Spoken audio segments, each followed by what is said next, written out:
Matthew Trewhella from Richfield. Speaking against from Mercy Church? Mercy Seat. Mercy Seat Church. Welcome. Thank you. You guys will really like me because I'm going to be quick. Hooray. Me and my wife have 11 kids, pastor a church, mission to run. She's beautiful. I'm busy. But I got a few things I'd like to say. We all know what you intend to do here, and that is to spend years creating yet another piece of paper, only to have it trampled by yet another federal court, impugned by yet another Congress, or rolled over by yet another executive order from POTUS. This federal government has spent decades trampling the Constitution. Your piece of paper with new words added to the Constitution, or a completely new one, would be trampled yet again as the current Constitution has been trampled. What you are doing here with these bills is designed to give the impression that you are doing something while you are doing nothing. You possess the lawful authority, the right, and the duty to interpose against the federal government now, without creating yet another piece of paper. You chance a convention of the states for a mere balanced budget amendment over mere money. We have monetary problems because of our moral problems. This federal government slaughters the preborn, and you bow to it. They pervert marriage, and you bend over and take it. And yes, you will submit to their filth and injustice when they declare that boys must be allowed in girls' shower rooms. This federal government picks our pockets and spends massive amounts of money on unconstitutional departments and programs, and yet the states allow them to do it. In fact, the states participate in the plundering. Like a whore, the states have been bought off. The states have acquiesced to this mugging. Yes, you've given up political authority so that you can obtain mere money from the federal beast.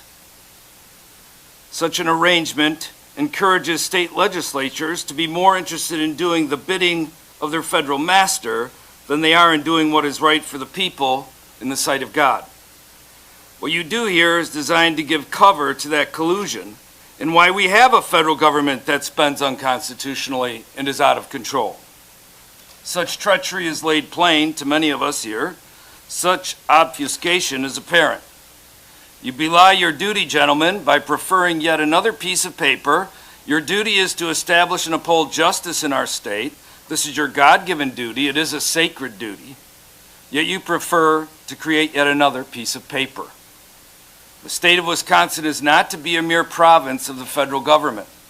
The state of Wisconsin is not to be a mere implementation center for unjust or immoral federal law, policy, or court opinion.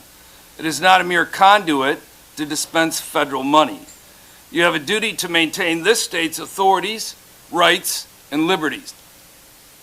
Your duty is interposition. Stop taking the money. Quit recognizing the legitimacy of unconstitutional spending. Quit recognizing the legitimacy of unconstitutional departments, programs, and mandates. End your collusion, which has created the problem for which you now want this convention. As a minister in this state for 29 years now, I wholeheartedly oppose this attempt to make Wisconsin yet another state of fools, calling for an Article 5. You possess lawful authority. Quit hiding behind this skirt, along with the one of the federal courts have ruled, all we can do is obey, and interpose against the federal government that has long broken the chains which were meant to bind it down. This is what is needed and necessary. Thank you very much for your time. I appreciate it. Well, thank you very much for hanging around. It sounds like you're very busy, and thanks for taking the time. Any questions from? I'm sorry, we're taking questions from the committee members. Okay. Thank you. Okay. Senator Weinhaut? I don't know if I can speak for Max, and maybe I shouldn't even try. But I guess the realities of the state budget kind of hit me in the face because we're right now in the middle of beginning a 3 or 4 or 5 month budget debate. And we're looking at a budget where $3 of every $10 in the budget comes from the federal government. And in some programs, it's about half. So I think about some of the very basic services that we provide to the least fortunate that Max kind of inspired me to think about. A great example would be the disabled and the frail elderly, people that are clearly living well below the poverty line, and in the way that the state defines Medicaid is 100% of the poverty line or less.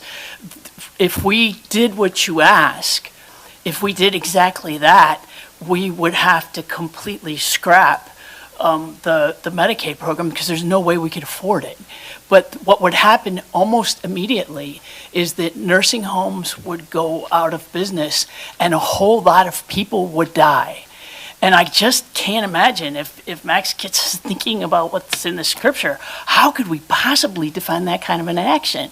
And if that's, and understand that we're trying to do the right thing, and I think there's really good motivation on each side of this issue, but there's a lot of really difficult problems that we have to solve. And to say no to the federal government, like you're asking, is to say no to almost half of our highway money, and we already can't fund the roads. We're way behind on road maintenance. And then, completely destroy everything we do as a state on healthcare, which, knowing that 2/3 of it go to the disabled and the frail elderly who are below the poverty line. I was raised in the city of Detroit. Where I grew up, I was a minority. I was from a broken home. My father left on Christmas Eve when I was 11. And I abhor the politics of dependency. That's what I've come to learn. And our state legislature gives millions to Planned Parenthood, if you want to talk about Christian, to butcher the preborn babies in this state. Actually, just so you know, in 2013, and I'm not taking credit for this because I didn't vote for it, but 94% of the state dollars were removed from going to Planned Parenthood. That's just absolutely false. And it wasn't me, it was my Republican colleagues that did it. It is not. They get millions. They still get millions. Not from maybe we could Wisconsin. bring this back to the issue of the Article 5 discussion that we were having. Sure. So my Do you have a point is question there, simply- Senator Meinhout? I just am asking him what he would want us to do if he doesn't want us I to want do the this. federal government to get back into the limitations that the Constitution squared off for it, and I want the state legislature to do its duty and interpose against their unconstitutional actions, which have been going on for decades now. That's what a lot of Wisconsinites want, and that's what I'm asking for. People will help each other out. Before the state came in and started playing God, people helped each other out and took care of each other, and they can do the same again. We don't need the state sticking their nose in where it doesn't belong. All right. Well, thanks for coming today. All right, anything further? Thank you very much.